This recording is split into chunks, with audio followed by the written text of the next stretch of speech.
Calculations.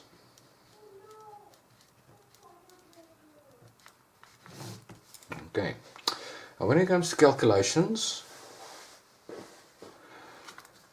we need to consider the fact that the transformer is made out of inductors, and an inductor or a coil has the ability to resist the change in current.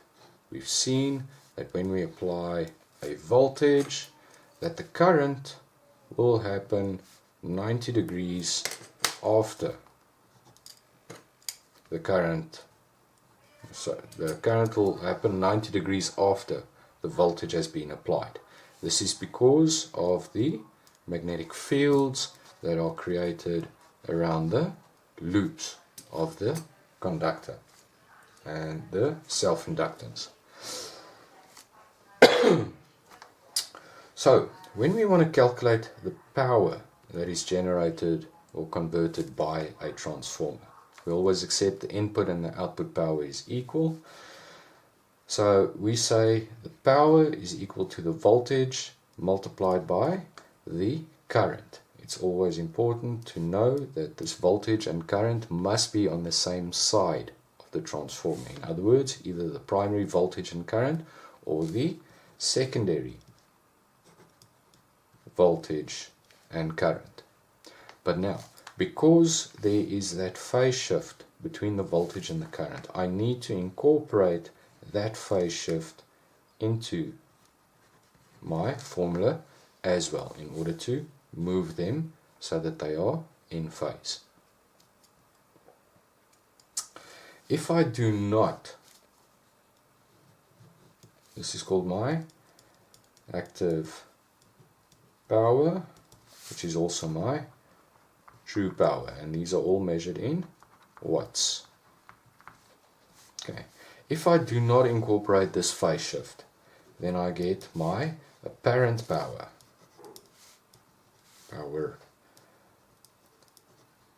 Apparent power. Okay, again, primary or secondary, doesn't matter. Voltage on the primary multiplied by the voltage current on the primary is going to give me my primary apparent power, or if I say secondary apparent power, that's the current on the secondary multiplied by the voltage on the secondary. Okay, because it doesn't incorporate that, it's just an apparent power, and because it's an apparent power, we measure it in volt amperes.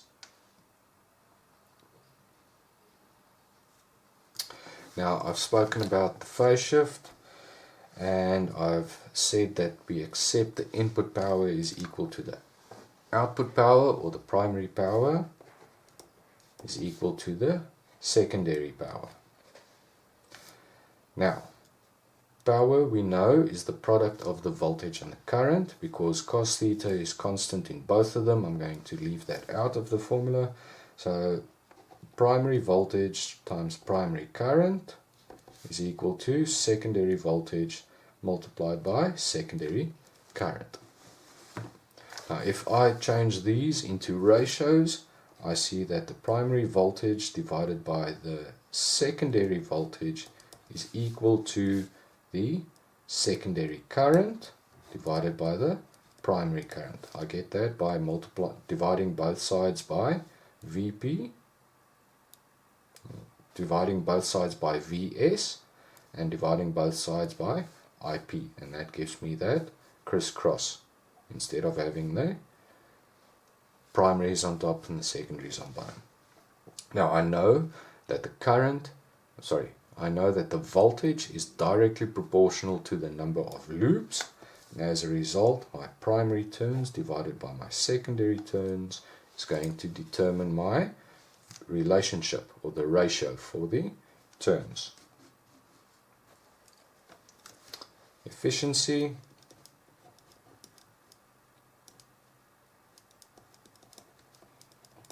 of a transformer formula is very simple.